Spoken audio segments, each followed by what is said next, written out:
Muy bien, gloria al Señor. Pues he estado pachucho esta semana con una media gripe, así que si se me va la voz, pues ya sabéis de qué es. de que se me va, que me viene la tos. Muy bien, pues hoy estamos en el Domingo de Resurrección, no sé si lo sabíais. Hemos pasado la semana de la Pascua, de la famosa Semana Santa. Y aquí en España hay mucha tradición, no sé si en vuestros países también. Aquí en el norte no, En el norte no, seguramente no veréis muchas procesiones, pero en el sur de España es muy típico, ¿no? Y veis los miles de personas que salen a la calle, ¿verdad? Detrás de los símbolos que sacan, ¿no? El Cristo. Y hay una anécdota muy graciosa que me compartió un chico hace un montón de años que se convirtió. Estábamos predicando en la universidad allí en Eibar y se convirtió un chico de Córdoba, ¿no? Un cordobés. En Córdoba hay mucha tradición. Incluso en la Semana Santa tuve la oportunidad de ir a una procesión de estas allí y la verdad es que es impresionante, el ambiente que uno respira allí, ¿no? Bueno, entonces este chico iba a las procesiones de ahí en su pueblo y entonces él me contaba que había un paso es esto que sacan, ¿no? Puede ser una virgen, puede ser tal. Entonces dice que había un paso en que sacaban a Jesús, ¿no? Y entonces, cuando iba al paso, lo iban moviendo, ¿no? La gente lo llevaba, y entonces el Jesús que iba arriba, no sé ni cómo llamarlo, ¿no? La figura, pues movía la mano así, imagínate, ¿no? Según iba, pues iba. Entonces, en ese ambiente de lo que todo el mundo está, ¿no? Con las capuchas y tal, ¿no? Pues claro, te genera casi un temor que vas ahí, ¿no? Y la mano moviéndose. Y entonces él decía que él, pues él se llegó a creer de que la mano se movía. O sea, que era un milagro. O sea, que era un milagro que cuando sacaban el santo, pues la mano se movía, ¿no? Y entonces dice que un día pasa el paso y ¿sabéis qué hacen? El cambio de los costaleros. Los costaleros son los que llevan el paso, ¿no? Entonces, claro, como pesa mucho, hay que hacer un relevo. Entonces, salen unos y entran otros, ¿no? Hay un cambio. Entonces, él estaba allí justo en ese momento cuando hacen el cambio. Entonces, mueve la cortinilla, salen los del paso y entran otros. Entonces, ¿qué ve él? Pues ve a uno que abajo con un palito que movía la mano, ¿no? Entonces dijo, ay, va, pues no es un milagro. La cosa es que, me decía él, ¿cómo es la cuestión, ¿no? Que te puedes llegar a creer cualquier cosa. Aunque luego digas que es una locura, ¿no? ¿Cómo puede ser que eso se mueva, ¿no? Sería un milagro, la verdad es que sería un milagro, ¿no? Pero dice, yo estuve durante muchos años convencido de que esa figura era milagrosa. O sea, que se movía por un milagro de Dios, ¿no? Entonces, bueno, es una anécdota que os cuento para que veáis cómo son las cosas. Entonces, no sé si habéis tenido alguna oportunidad de haber estado allí en un sitio de estos, pero es increíble Yo siempre digo, ¿no? Si solamente fuera toda esa fe que ponen allí, ¿no? No voy a decir toda, un 1% de esa fe que ponen allí la pusiesen en Jesús de verdad, qué distinto sería, ¿no? Lo que pasa es que en España eso no se ve como una cuestión de fe. A eso se llama una cuestión de sentimiento. Tú preguntas a cualquiera y no te hablan de fe, te hablan de sentimiento. ¿Y tú por qué sales a la procesión? Por un sentimiento. Es algo difícil de describir, ¿no? Pero no es una cuestión de la fe. No penséis que todos ellos creen en Jesús, ni que creen en Dios, ni nada. Porque luego sabéis que hay mucha juerga después por la noche, ¿no? Cuando acaban el paso, le dan a este paso, al otro, ¿no? Cuando acaban el costalero, que llegan ya muertos, se reúnen a las cuadrillas de estas, ¿no? Y hacen una fiesta y bueno, suele acabar un poquito de aquí, del alcohol. Es todo un poco una mezcla rara, ¿no? Te das cuenta que eso con la Biblia tiene poco que ver, ¿no? Todo eso de las procesiones, y la verdad es que yo creo que hasta la propia Iglesia Católica se le ha ido ya de las manos, ¿no? No es que ni que la Iglesia Católica quizás apruebe todo eso, pero ya es algo cultural, es del país, y eso no lo para nadie. Que aunque no estuviese la Iglesia Católica, seguirían saliendo, ¿eh? ¿Me entendéis? Aunque no saliese el cura ni el obispo, daba igual, eso sale igual. porque las cofradías van como diríamos un poco aparte, ¿no? Tienen sus propias normas y bueno, pues eso si lo veis en la televisión, que lo habréis visto estos días para que sepáis, sobre todo los que vienen de otros países, pues un poco de qué va la cuestión esa, ¿no? Nosotros vamos a hablar de lo que sí es verdad, que está en la palabra de Dios, y es de un día como hoy, hace 2000 años, sucedió algo extraordinario que realmente cambió la historia del mundo, ¿no? Literalmente, la cambió literalmente.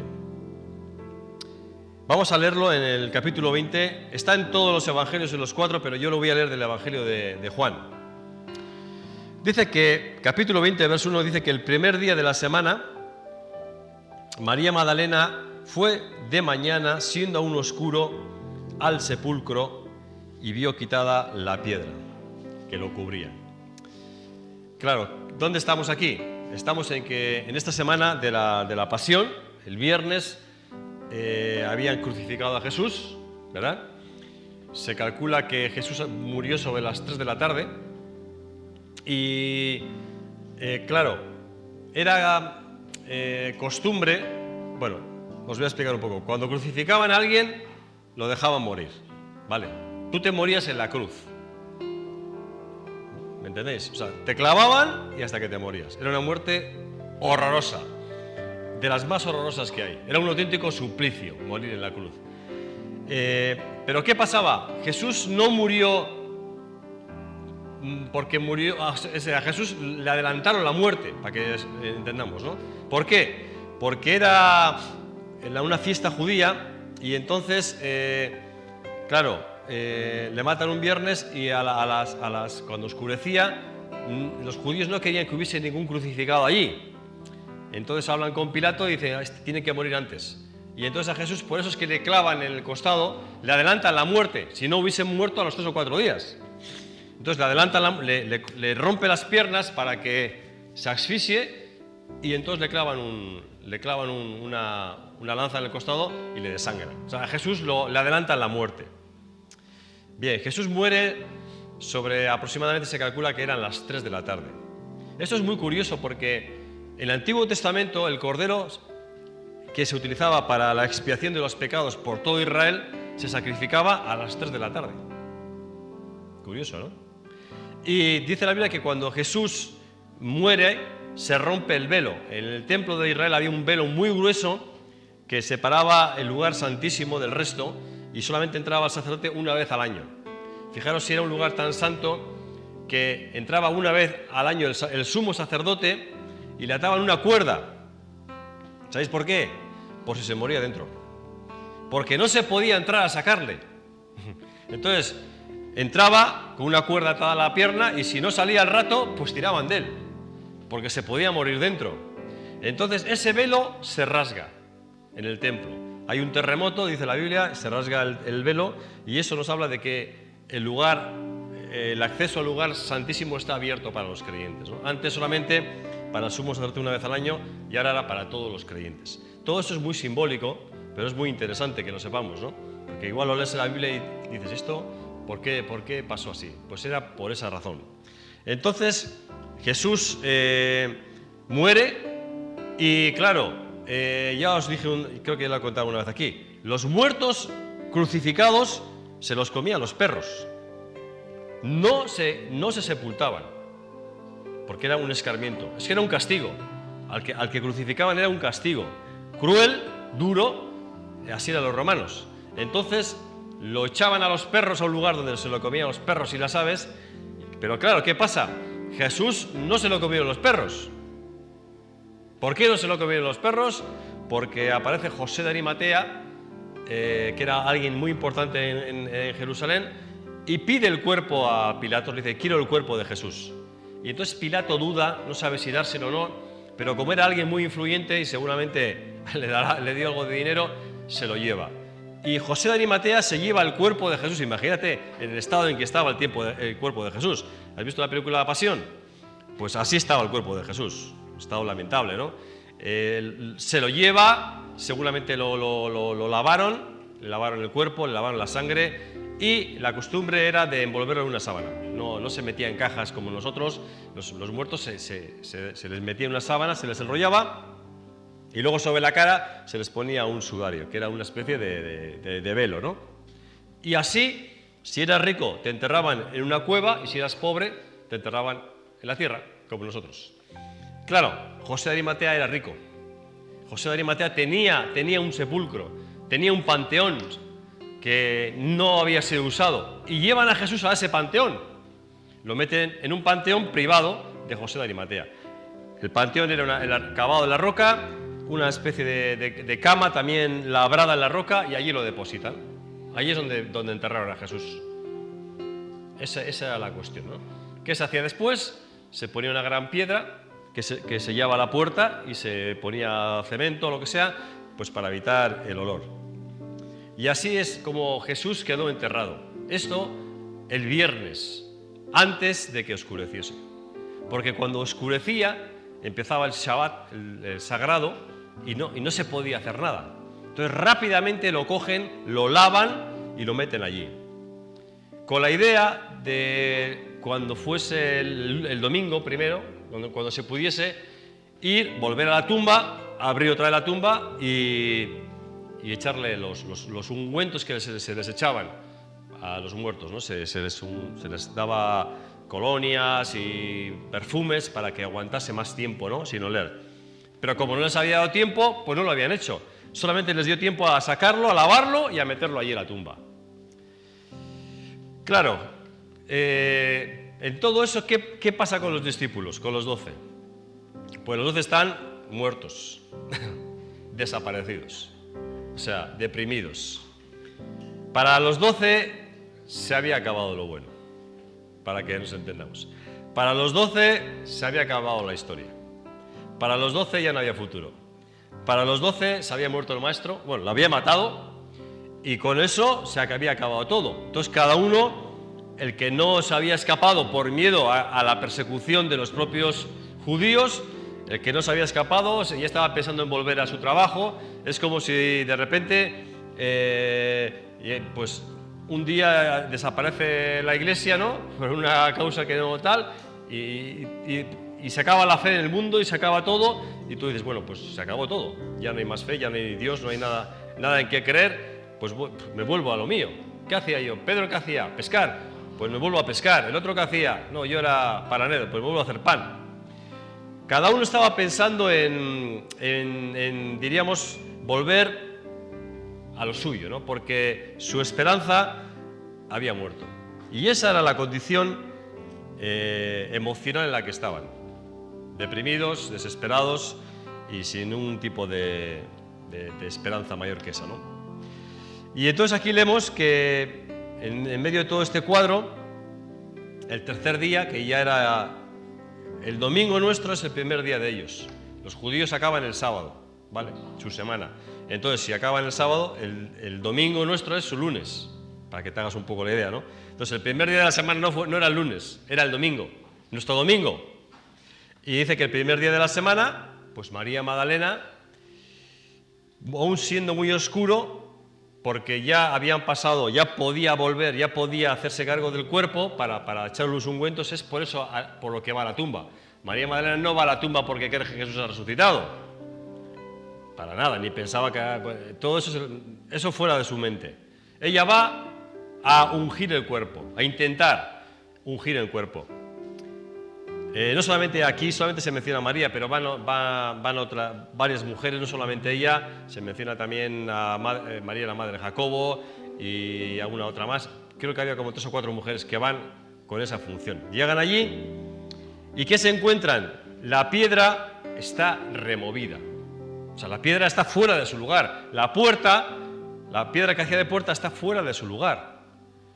Y hay que recordar que habían puesto soldados romanos a cuidar la piedra. ¿Por qué? Porque los judíos habían dicho a Pilatos, tienes que poner guardia en la puerta porque los cristianos van a robar el cuerpo. Le dicen a Pilatos, ¿no? Estos van a robar el cuerpo y van a decir que ha resucitado, ¿no? Entonces, para evitar los líos, vamos a poner, y entonces Pilatos accede y pone una guardia de centurión, de romana en la puerta, a custodiar la puerta, imagínate. Entonces ahí toda la noche, pues no sé cuántos habría, 2 o 3, de custodia de una tumba. Qué cosa, ¿no? Cuando llega María Magdalena, no hay soldados allí. No hay soldados, no hay... La puerta está abierta y entonces se queda como choqueada, ¿no? Entonces corrió y fue donde estaba Simón Pedro y donde estaba Juan y les dice, oye, mira, Pedro, Juan, he ido a la tumba a ungir a Jesús y resulta que no está, que se han llevado el cuerpo, que lo han robado. Eso es lo que le cuenta a Pedro y a Juan. Entonces dice que Pedro sale corriendo con Juan y corrían, pero se ve que Pedro tenía más tripa y se queda atrás y el que va adelante es Juan. Juan le adelanta y dice que corrían los dos juntos, pero el otro corría más y llegó primero al sepulcro. Y cuando llega Juan al sepulcro, a este que os estoy hablando, a este panteón, dice que baja a la cueva y ve los lienzos, la sábana, ve la sábana tirada en una esquina, pero no está el cuerpo, solamente la sábana con la que habían cubierto a Jesús. Luego llega Pedro detrás de él, entra, pero perdón, Juan no llegó a entrar, vio los lienzos, se asoma, Juan se asoma, ve la sábana, pero no entra. ¿Y quién entra? Pedro, el impetuoso Pedro. O sea, Pedro no se cortaba un pelo, ¿no? Este era pura dinamita. Llega allí, ve la puerta abierta, el otro le dice, oye, mira, que no está, y él para adentro. Entra y ve los lienzos puestos allí. Y fíjate lo que dice aquí el versículo. ¿Lo tienes ahí? Y el sudario que había estado sobre la cabeza de Jesús no estaba puesto con los lienzos, sino enrollado en un lugar aparte. Quédate con este versiculito. Hemos dicho que enterraban con una sábana, te amortajaban y luego te ponían un lienzo aquí, ¿verdad? Un paño, como un pañuelo. La sábana está tirada, pero el lienzo no. El lienzo está dobladito, imagínate, como que se lo hubiesen quitado, lo hubiesen doblado, como cuando doblas una servilleta en casa, ¿verdad? Le doblas la servilleta y la pones allí en la cabecera donde estaba el cuerpo tumbado y lo ponen en una esquina. ¿Qué es esto? Curioso, ¿no? Pues esto tiene un significado que está investigando. Resulta que en tiempos de Jesús, cuando alguien importante, bueno, tenías que tener criados, ¿no? Cuando el amo de la casa comía, el criado le traía la servilleta, ¿no? El lienzo, una servilleta, y le ponía la servilleta. Bien. Cuando el amo de la casa terminaba de comer, cogía la servilleta, se limpiaba las barbas, ¿no? Y si había terminado de comer, hacía una bola con la servilleta y la tiraba encima de la mesa.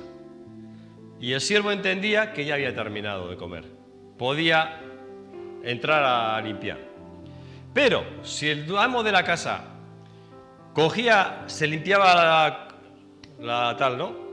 Y la volvía a colocar en la mesa, significaba que no había terminado de comer.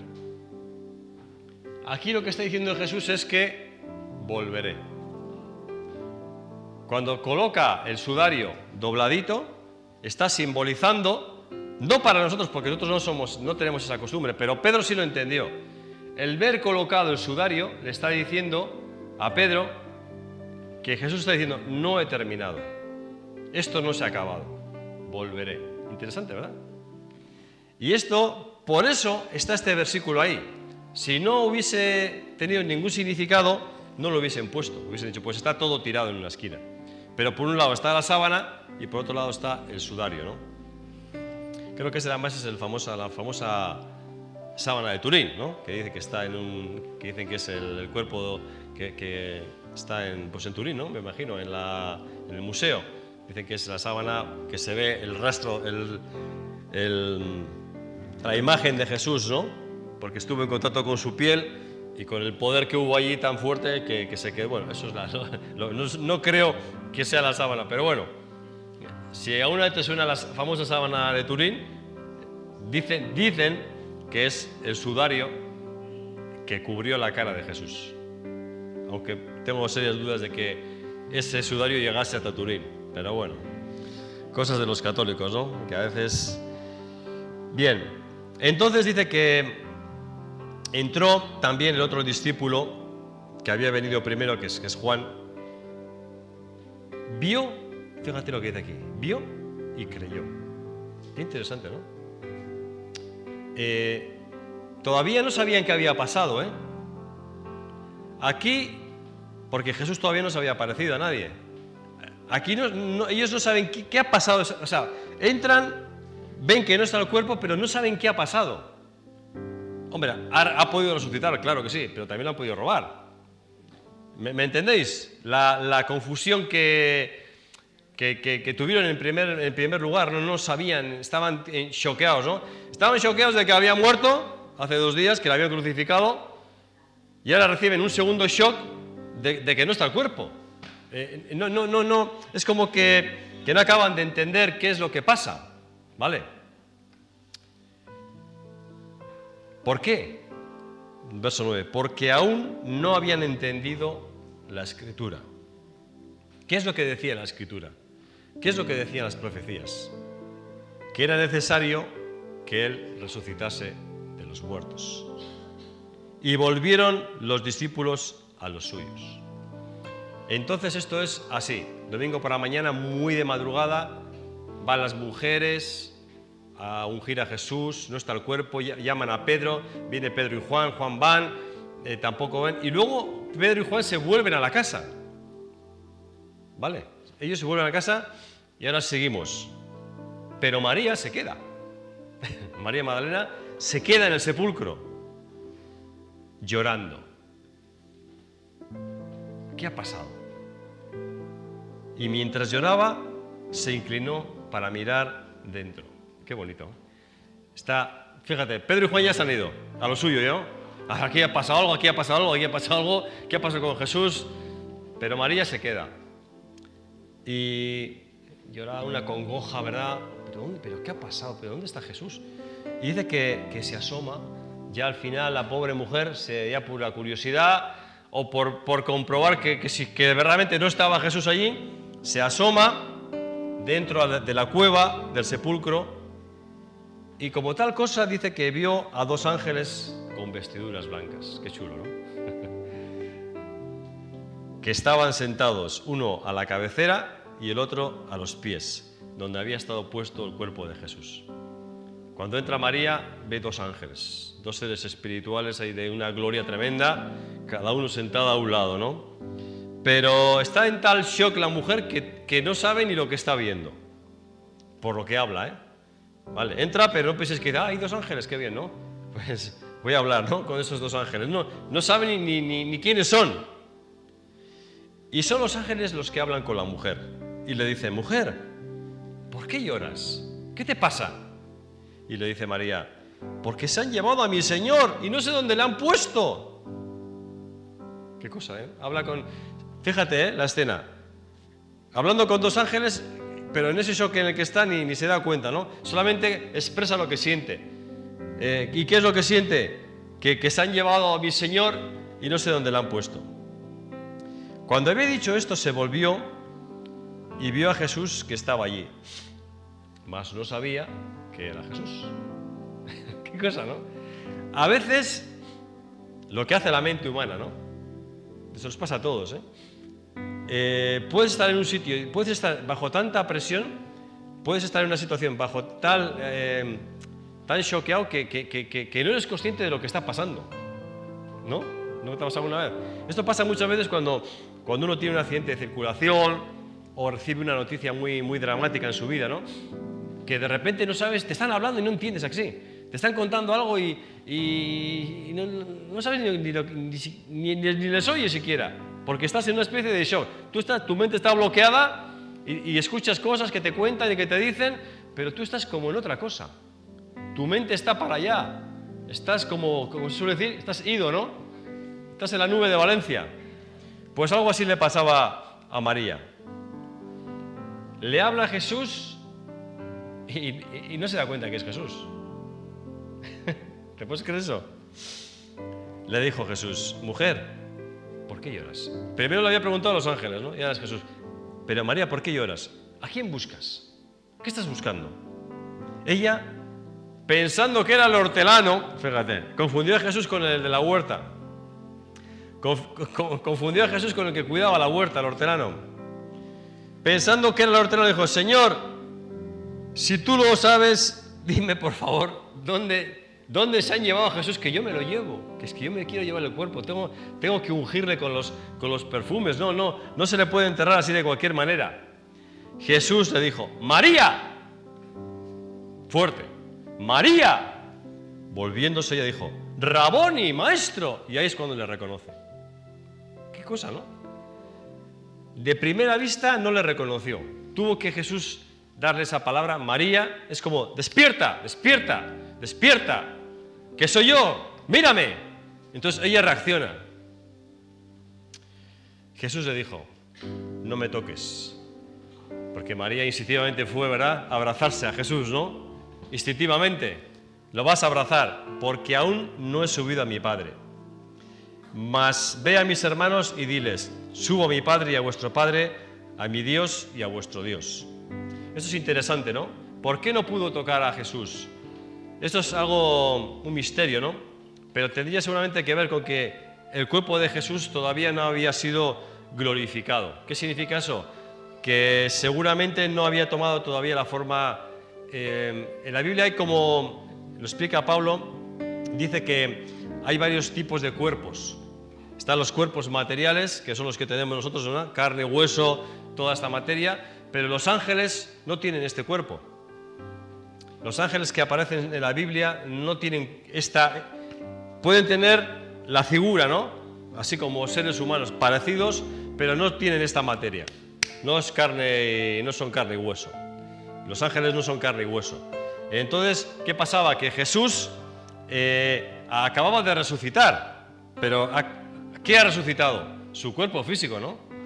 Bueno, su cuerpo físico que había sido maltratado y clavado, ha resucitado, ha vuelto a la vida, pero todavía no ha recibido el cuerpo glorioso de ángel, vamos a decir, para que nos entendamos. Por eso le dice: no me toques, todavía no me puedes tocar. Subo a mi Padre y entonces sí que tal. Bueno, eso es una cuestión más bien teológica, ¿no? Pero es interesante este tipo de cositas, ¿no? Detalles que aparecen ahí. Entonces fue María a dar buenas nuevas otra vez, a decir que había visto a Jesús, ¿no? Si se lo llega a contar a Pedro el primero, Pedro, no sé si contárselo a Juan, no sé si decírselo al otro porque no me va a creer. No. María rápidamente fue para allá. Oye, que he visto a Jesús, lo he visto, he hablado con él. ¿Pero cómo? Sí, que sí. Pero Pedro, tú no fuiste a la... Sí, yo fui a la tumba y no estaba, ahí no había nadie. Pues muy bien, pues cuando te fuiste por haberte ido, si no te hubieses ido, pues te hubieses visto como yo. Pero como te quisiste ir tan rápido, pues a la primera que se apareció fue a mí. ¿Ves? La primera. Me dio el privilegio ese, ¿no? Así que fue a María y seguramente a las otras mujeres que estaban ahí, a las que se apareció en primer lugar, ¿no? Esta es la historia de la resurrección de Jesús.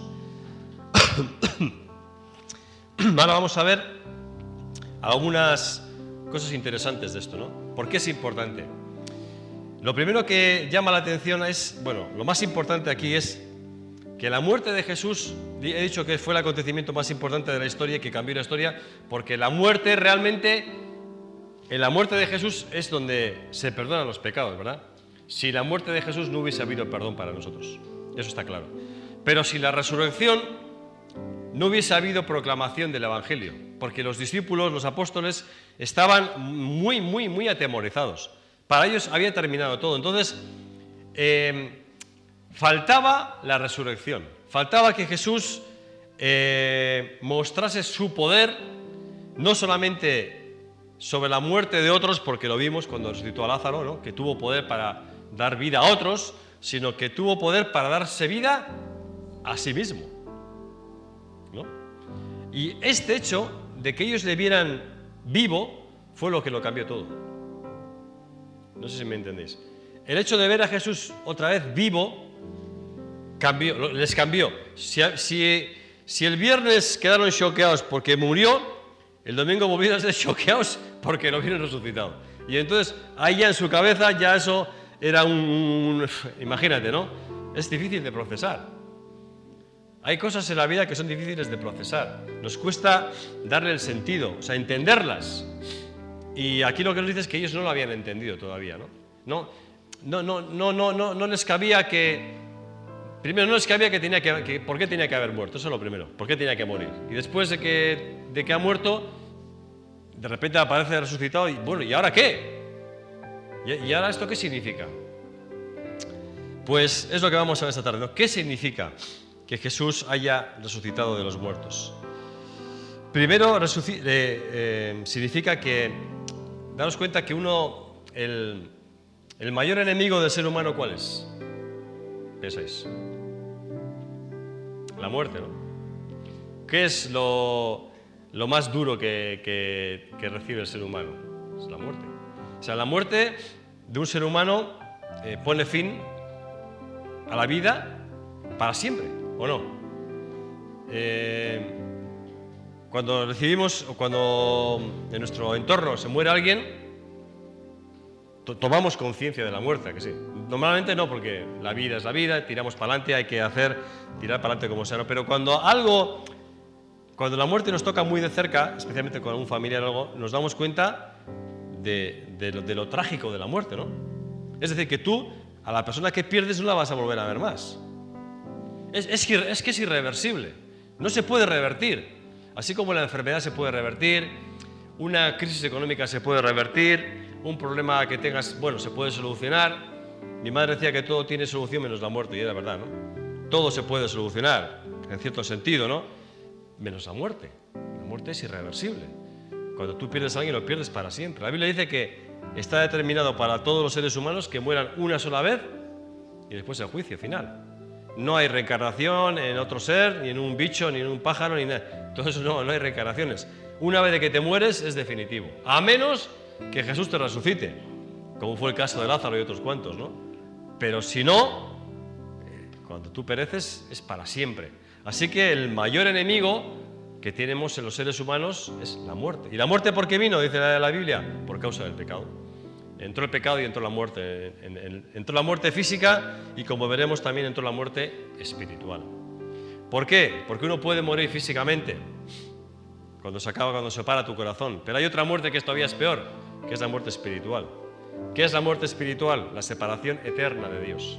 Es decir, que cuando partes de este mundo, además de partir de este mundo, no entras en el reino de los cielos.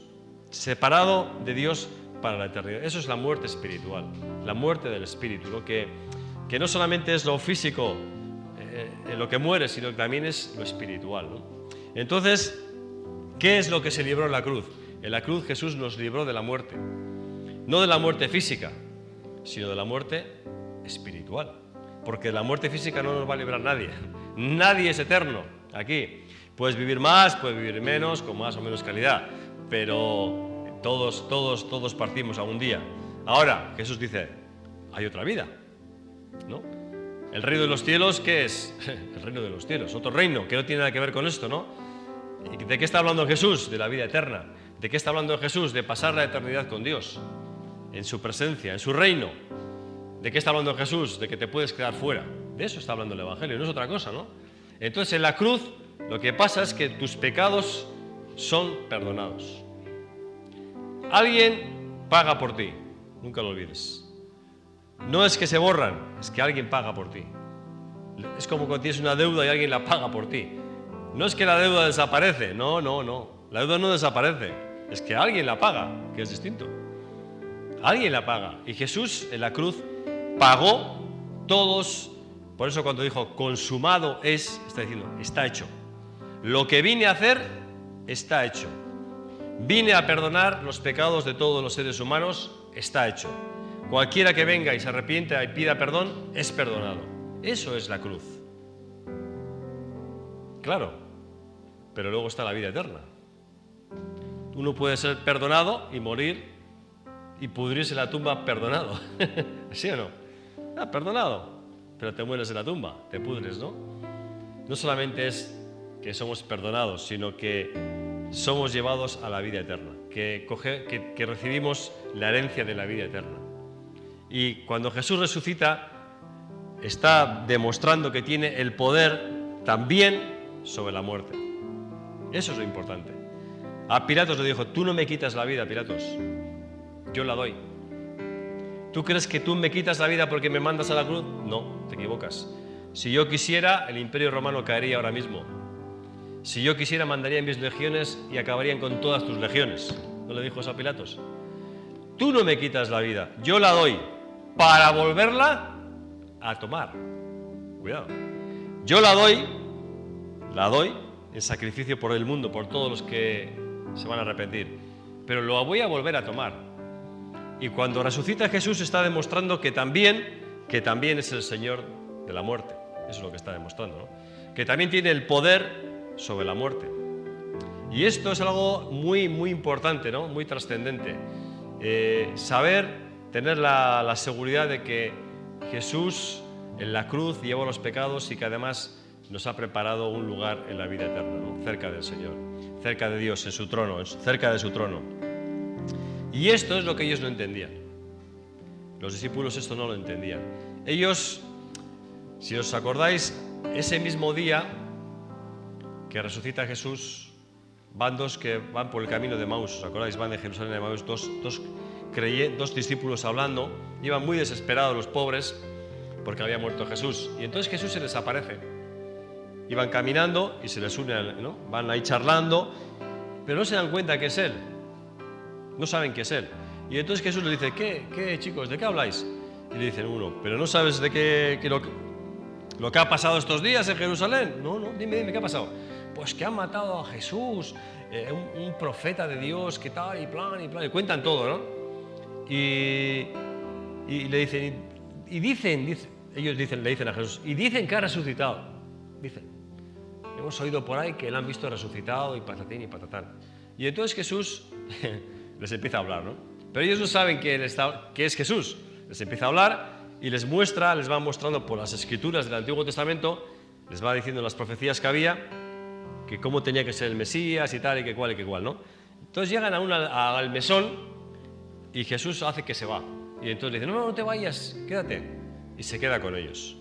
Y hay un momento en que Jesús les abre el corazón.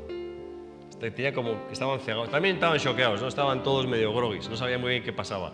Pero Jesús les despierta y entonces entienden, ¿no? Entienden el sentido. Y el sentido era que, como estaba escrito, ¿no? Que tenía que venir el Salvador, tenía que venir el Mesías, tenía que ir a la cruz, tenía que haber para el perdón de los pecados y que tenía que resucitar para que se cumpliese todo el proceso que Dios había establecido. Así que todo estaba en el plan de Dios. La muerte en la cruz para el perdón, pero también la resurrección. Hay otra cosa también muy interesante. Jesús, ¿cómo decir? Hizo todo lo posible para que no hubiese ninguna duda de que había resucitado. Qué cosa, ¿no? Porque podía haber dicho, vale, no estoy en la tumba, pues tenéis que creer, aunque no lo hayáis visto, ¿no? Podía haber dicho a los discípulos, sí, pues ya sabéis que tenía que resucitar, porque lo dicen las Escrituras. Pues creer con eso, ¿no? Y ya está. No. Se aseguró de que creyesen y que estuviesen seguros de que lo habían visto. Porque Jesús no solamente se apareció una vez, se apareció durante 40 días. Y no solamente a los 12, cientos de personas vieron a Jesús resucitado. No sé si lo sabíais. No solamente los 12. Pedro, Juan, no. Ellos y otro montón, porque se apareció en un montón de sitios. ¿Para qué? Para testimonio. Y dice la palabra que cuando se aparecía a los diferentes grupos de gente que se aparecía, les seguía compartiendo, como cuando hacía antes. Qué interesante, ¿no? Como cuando estaba con ellos antes de morir, les seguía predicando, les seguía evangelizando, les seguía enseñando, como si nada. Qué cosa, ¿no? ¿Para qué? Para que no tuviesen ninguna duda de que era Él. Podrían haber dicho, es un fantasma, ¿no? Podrían haber dicho, es un ángel. Podrían haber dicho, como Tomás, ¿no? ¿Os acordáis de Tomás? Le dicen, Tomás, hemos visto a Jesús. Será un fantasma. Si no meto el dedo en la llaga y no meto el dedo por el agujero que le hicieron aquí en la... No creo. ¿Lo dijo así Tomás? Y entonces dice que otro día que estaban allí comiendo, está Tomás también y aparece Jesús, ¿no? Y dice, Tomás, dame la mano. Dame la mano. Mete tu dedo aquí en mi costado. Mete, prueba. A ver si el agujero que hizo la lanza es suficientemente grande para que entre tu dedo o no, ¿no? ¿Y qué dice Tomás? Que se arrodilló, ¿no? Y pidió perdón a Jesús, ¿no? Por haber dudado. No le importó al Señor, no le importó que Tomás dudase. Es más, se ofreció a darle pruebas de que era Él. Interesante, ¿no? Y esto nos habla, hermanos, de que el Señor quiere que tú tengas una fe bien firme en Él. El Señor no tiene ningún problema en demostrarte quién es Él. El Señor no tiene ningún problema en venir a tu vida, manifestarse a tu vida, hablar a tu vida, hablar a tu corazón. No tiene ningún problema. Dios no se esconde de nadie. Jesús no se escondió después de la resurrección. 40 días. Para aquí, para allá, para aquí, para allá, con ellos, en un sitio, en otro sitio, cuando cenaba, cuando estaban juntos, cuando trabajando, patatín, patatán. ¿Os acordáis cuando están allí en Galilea, ¿no? Pescando? Y le ven en la orilla a un hombre que no saben muy bien quién es, ¿no? Y le dice, ¿tenéis algo para desayunar? Y le dicen los que estaban en la barca, que eran ellos, ¿no? No, nada, no hemos pescado nada. Y le dice Jesús, echad la red ahí. Y echaron la red, ¿no? Y salieron cientos de peces. Y cuando llegan a la orilla, ¿a quién encuentran? A Jesús. ¿Y qué ha preparado Jesús? Les ha preparado el desayuno. Les ha preparado la brasita y ya tienen los pececitos ahí preparados, ¿no? Otra vez, y otra vez ellos, madre mía, aquí está otra vez Jesús, ¿no? Hasta que, después de 40 días, como leemos en Hechos, sí que ya asciende a la vista de ellos, ¿no? Les cita en un sitio y a la vista de todos ellos asciende. Y los ángeles, cuando le ven, a los apóstoles y toda la gente que estaba allí, ¿qué estáis mirando? Pues estamos mirando que se va Jesús. Y dijo, tranquilos, le dicen los ángeles, volverá. Así como lo habéis visto ir, así le veréis volver. Así que esa es la promesa de la segunda venida de Jesús, ¿no? Que tal y como le vieron ir, los que estemos aquí cuando Jesús venga le veremos volver. De la misma manera, nuestros ojos físicos lo van a ver. Así que todos estos acontecimientos que os estoy narrando son, ¿cómo decir? Muestran la importancia de la resurrección de Jesús, ¿no? Y como dice Pablo, si Jesús no hubiese resucitado, pues van a seguir a nuestra fe. Van a seguir a nuestra fe. Hubiese estado muy bien, ¿no? Porque aunque no hubiese resucitado, ya Jesús es algo espectacular. Sus enseñanzas, todo es algo espectacular en Él, ¿no? No ha habido nadie como Él. Pero ya resucitado, ya es lo máximo, ¿no? ¿No os parece? Si ya sin resucitar ya era una pasada, pues ya resucitado es lo máximo. Y sobre todo, para nosotros, los creyentes, saber que Jesús resucitó significa que sigue vivo, ¿vale? Eso es lo más importante. Jesús sigue vivo. Ya no ha vuelto a morir más. A Jesús ya no le puede matar nadie, ¿no? Él ya es eterno, ¿no? Y esto, fijaros, 2000 años después, sigue siendo toda la base de nuestra confianza en Dios, ¿no? ¿En qué? En que este Jesús en el que creemos sigue vivo. ¿Por qué oras tú a Jesús? Porque crees que está vivo, ¿no? Si no, no lo orarías a Jesús. Cuando dices Señor Jesús, ¿por qué dices Señor Jesús? ¿A quién le hablas? ¿A un muerto? No, a un vivo. ¿A quién oras? ¿A un muerto o a un vivo? Si oras a un muerto, como mi amigo, acuérdate. Si oras a un muerto, los muertos no responden. Los muertos no responden. Los vivos responden. ¿Sí o no? Así que cuando oramos, y por eso oramos, Señor Jesús, tal, y pedimos, y oramos, y alabamos, porque está vivo, ¿no? Y dice la Biblia que porque Él está vivo, nosotros también vivimos. Porque Él está vivo, tú también vives. Es su espíritu, que es el que te ha dado a ti, es el espíritu, es el mismo, dice un pasaje que el mismo espíritu que mora en nosotros es el que levantó a Jesús de los muertos, fíjate, qué cosa, ¿no? Así que vemos que fue el Espíritu Santo el que levantó a Jesús de los muertos. No sabemos muy bien cómo fue esto, debió ser algo tremendo, ¿no? De hecho, los soldados romanos salieron de ahí patifusos, casi se mueren del susto, cuando vieron aparecer a los ángeles allí y la piedra que se movía y a Jesús que salía, salieron corriendo. Y yo no sé qué le contarían a Pilatos, no sé qué le contarían, pero que estos tíos quedaron ya para siempre trastornados de la cabeza, también te lo aseguro, ¿no? Solamente de la impresión que recibieron, de la experiencia que tuvieron allí, ¿no? De ver lo que vieron. Dos soldados acostumbrados a todo tipo de barbaridades, soldados, gente ruda, dura como ellos mismos, y se quedaron hechos una papilla, ¿no? Una papilla, literalmente, de lo que vieron. Entonces, ¿qué es lo que vieron? ¿Pero qué es lo que vio esta gente? Pero fíjate que, sin embargo, cuando va María Magdalena, ve lo mismo. Ve lo mismo, ¿o no? Pero qué gloria, ¿eh? Es que no es lo mismo ver a Dios de un lado que de otro, ¿eh? No es lo mismo ver a Dios de tu lado que en tu contra. Por eso dice el pasaje que dura cosa es pelear contra Dios. Dura cosa. Tener a Dios a tu favor es una gloria, es una bendición, pero tener a Dios en tu contra, eso tiene que ser duro, ¿eh? Eso tiene que ser duro. Y cuando el mismo ángel que se apareció hizo temblar al soldado, pero llenó de bendición a la mujer. Y así pasa con nosotros. La presencia de Dios a nosotros, los cristianos, nos bendice. La presencia de Dios, todo lo que tiene que ver con la presencia de Dios, con estar con Él, nos llena de paz y de bendición. Pero esa misma presencia de Dios tiene que ser aterradora, ¿no? El día del juicio, ¿o no? Cuando tengas que comparecer ante el tribunal de Dios y no te has arrepentido y no has puesto tu vida en orden, yo no sé lo que será eso, ¿no? Pero algo aterrador, ¿eh? Así que, bueno, para nosotros es cosa distinta, ¿no? Tenemos al Señor, lo tenemos de nuestra parte y Él nos ama, ¿no? Y eso es algo muy importante, ¿no? Y todo esto que hemos dicho, todo esto lo hizo por amor. Qué bonito, ¿no? Hace poco leía, no sé dónde vi, no sé, alguien me mandó una frase de estas, de algún autor de estos, que dice que lo hizo por amor. No lo hizo por no sé qué, varias cosas, ¿no? Sino todo al final lo hizo por amor. Y es verdad, fue a la cruz por amor, sufrió toda aquella vergüenza, todo aquel oprobio por amor a nosotros y resucitó también por amor a nosotros.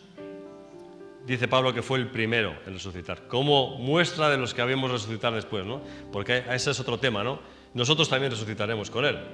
No crees que te vas a quedar con este cuerpo. Con este cuerpo tienes un viaje cortito, ¿eh? Dios tiene preparado otro cuerpo para nosotros, mucho más glorioso y mucho más eterno, que no va a sufrir tanta cosa, que no va a tener achaques, que no le va a doler nada, ¿verdad? Que no va a envejecer, que no va a ser afectado por ninguna enfermedad, que ningún virus lo va a atacar. Ese cuerpo que Dios te va a dar cuando llegues al cielo, eso es algo glorioso, ¿no? Dice Pablo que vamos a ser como los ángeles de Dios, y yo creo que aún más gloriosos que los ángeles, porque dice que las cosas que están reservadas para nosotros los cristianos, aún los ángeles anhelan mirar. Qué cosa, ¿eh? Dice, lo que Dios ha preparado para vosotros, aún los ángeles anhelan mirar. Y yo digo, pero madre mía, ¿pero qué anhelará un ángel si ya está en el mismo cielo, no? ¿Pero qué le puede asombrar a un ángel? Pero Dios, nuestro Dios es un Dios creativo, ¿no? Y seguramente que algo muy bueno tiene para nosotros. Así que nuestra parte es permanecer en Él, ¿verdad? Seguir confiando en Él, aún a pesar de las pruebas de la vida, las dificultades. Y como decía yo al principio, ¿no? Y qué gran verdad ha dicho. A veces pedimos y pedimos mal, y es verdad. Y en vez de centrarnos en las cosas importantes, estamos centradas en las cosas secundarias. Las cosas importantes son, como decía ella, ¿verdad? Tu corazón. Señor, ayúdame a madurar. Señor, ayúdame a crecer. Señor, ayúdame a estar más cerca de ti. Y dice la Biblia que todas las demás cosas se te van a añadir. Tu trabajo se te va a añadir. Claro que necesitamos el trabajo, claro que sí. Claro que necesitas el piso, claro que sí. Claro que necesitas esto, y claro que sí, por supuesto. Pero que en nuestro corazón lo primero, como decía Salomón, Señor, dame sabiduría. Podía haber pedido otra cosa, no dame poder, dame no sé qué, pero Salomón dijo, dame sabiduría. Yo quiero entender primero. Y que nuestra oración también sea, Señor, que yo pueda pedir lo importante. Que sea lo más importante en la lista de prioridades, ¿verdad? que lo material sea lo último, que lo espiritual sea lo primero. Madurez, discernimiento, ¿no? Amor hacia los demás, compasión, misericordia. Eso es lo que tienes que pedir. Y eso, no te preocupes, que vas a tener en abundancia. Y el resto se te va a añadir. No te preocupes, se te va a añadir. Siempre se añade. Siempre se añade. No sé de dónde saca el Señor, pero siempre sale. Amén. Bien, vamos a ponernos en pie y vamos a orar al Señor en esta noche. Y a darle gracias por este tiempo, por este momento, por este culto. Y también gracias por todo lo que ha hecho por nosotros, ¿verdad? Como hemos leído, fue a la cruz, pero el sepulcro, como dice no pudo retenerle, ¿no? Y es verdad, no pudo retenerle. Y esto es algo que tenemos que recordar. Vive para siempre. Amado Jesús, te damos gracias en esta noche, Padre, por tu maravillosa presencia en nuestras vidas, por tu maravillosa presencia también en este lugar. También gracias por las canciones, por el tiempo de alabanza. De verdad, nos alegramos, nos gozamos alabándote, bendiciéndote. Gracias, Señor, también por el amor grande que nos tienes y que podemos celebrar en este día el domingo de resurrección. Después de más de 2000 años, seguimos conmemorando este domingo de resurrección, en el que tú, una vez más, mostraste tu poder sobre la muerte. Señor, hiciste algo glorioso, hiciste algo que nadie jamás en la historia ha hecho. Diste tu vida por nosotros, fuiste a la cruz. Señor, fuiste al sepulcro, pero también saliste de él en un tiempo glorioso, Señor. Y nosotros queremos, Señor, no olvidarnos de esto. Queremos tener siempre presente en nuestras vidas que tú sigues vivo, porque tú ya nunca vas a morir. Tú eres eterno y nosotros somos eternos también porque te pertenecemos a ti. Ayúdanos, Señor, a tener y a poner las prioridades en nuestras vidas. Que podamos tenerte a ti en primer lugar, que podamos considerarte a ti en primer lugar. Ayúdanos cada día, Padre, a mirarte. Ayúdanos cada día a confiar en ti. Cuando vengan las pruebas, las dificultades de la vida, los problemas, Señor, no permitas que nos alejemos, sino todo lo contrario. Que podamos agarrarnos a ti y a tus promesas, Padre. Gracias, Señor. En esta noche oro también por mis hermanos, hermanas aquí. Si hay alguien atravesando momentos difíciles, que en el nombre de Jesús tú puedas impartir en esta noche el gozo, Señor, este gozo de tu presencia, que tú puedas impartir la fortaleza que necesitan.